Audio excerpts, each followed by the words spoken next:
Good evening, ladies and gentlemen, fellow light bringers and dark dancers.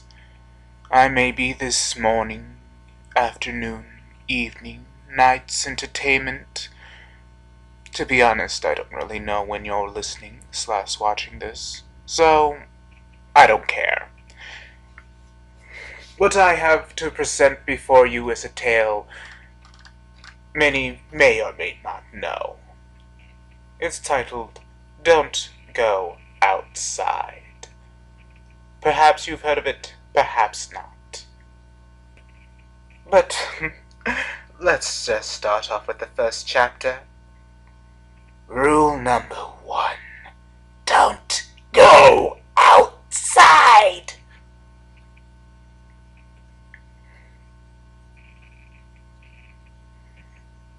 Twilight Sparkle sat up with a shuddering gasp, her lungs heaving for air. Her eyes darted across the dark expanse of a bedroom, scanning for any danger lurking in the shadows. She knew nothing was going to be there, because nothing on the outside ever came inside. But check she did, for fear that the rules might have changed.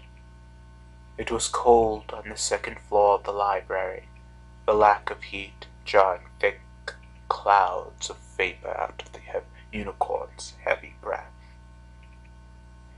The sweat that drenched her coat and mane cooled with the frosty air, making her shiver and shake.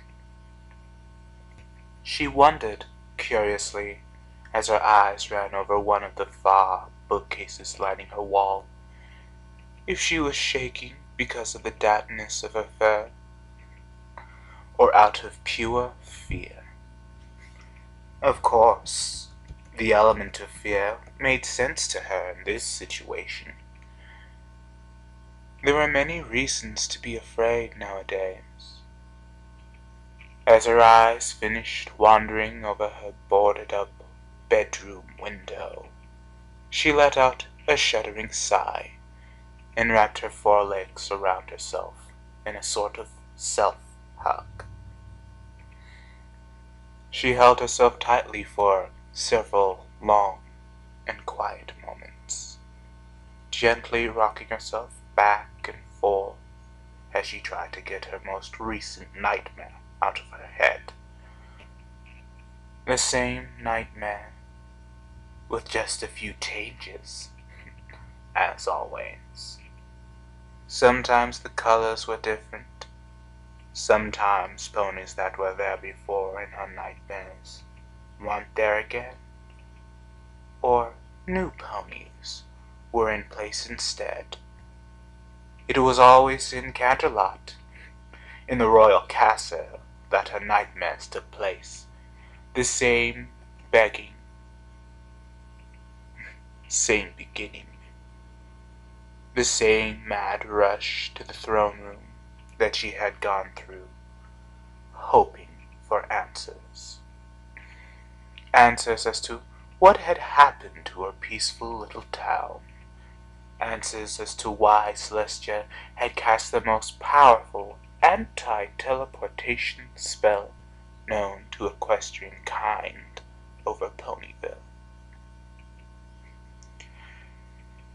No answers were to be had, however, and like always, the nightmare ended with Princess Celestia glaring down on her prized pupil with dark, menacing eyes and a lavish grin, while levitating a simple pocket watch in the air with what any of this could mean. She had no idea. The very thought of going to Canterlot itself seemed like a dream anyway, which would be odd to any pony who wasn't informed of the current situation. The grave situation that Ponyville seemed to have found itself in. Twilight took a moment to look towards her clock. staring at the hand which is displayed to her the time of 3:24 in the morning, before she got out of bed and grasped her blanket in her teeth. She gently pulled the silky fabric upwards, tucking it over the bed low and making it snug. Of course, the bed looked perfect after she was done. After all, she did have plenty of time on her hooves to practice. There was nothing better to do anyway. Squinting her eyes, Twilight did her best to walk towards the bathroom door without bumping into anything, her steps carefully carrying her towards the far wall. As she entered the bedroom, the nauseating smell of old feces and urine assaulted her nose.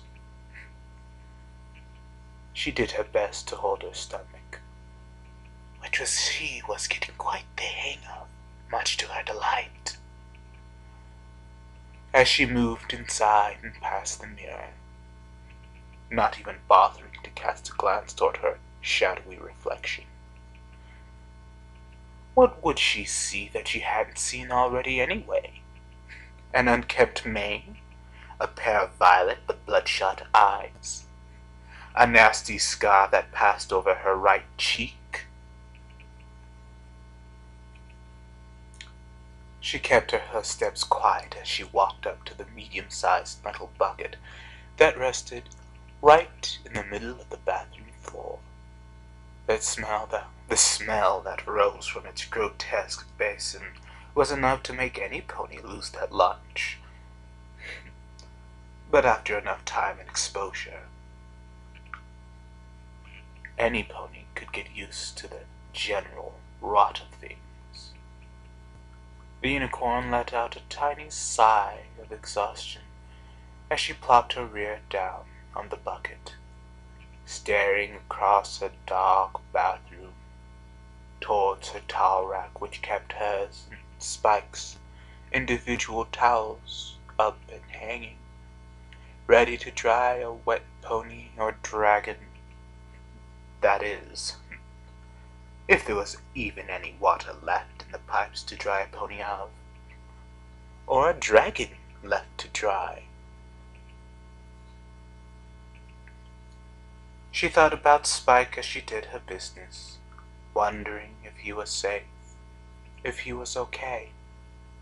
He knew enough that he mustn't go outside, and as long as he heeded that warning, he'd be fine.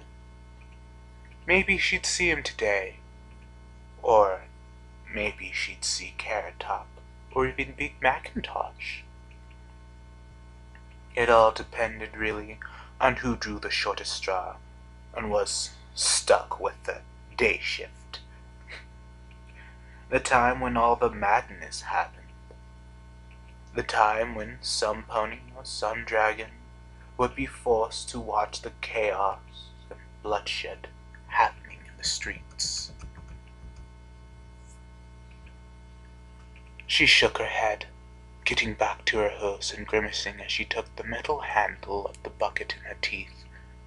She did her best to breathe through her teeth only as she approached the only opening in her library, her bathroom window. With delicate hooves, she propped the bucket up on the windowsill and gently poured its contents outside onto the far ground below. Ground far below, turning her head away so she wouldn't have to watch the wretched waterfall. After the bucket was empty, she brought it back in and placed it back down on the bathroom floor, before hurrying out and shutting the door firmly behind her. She did her best to do this with as little noise as possible.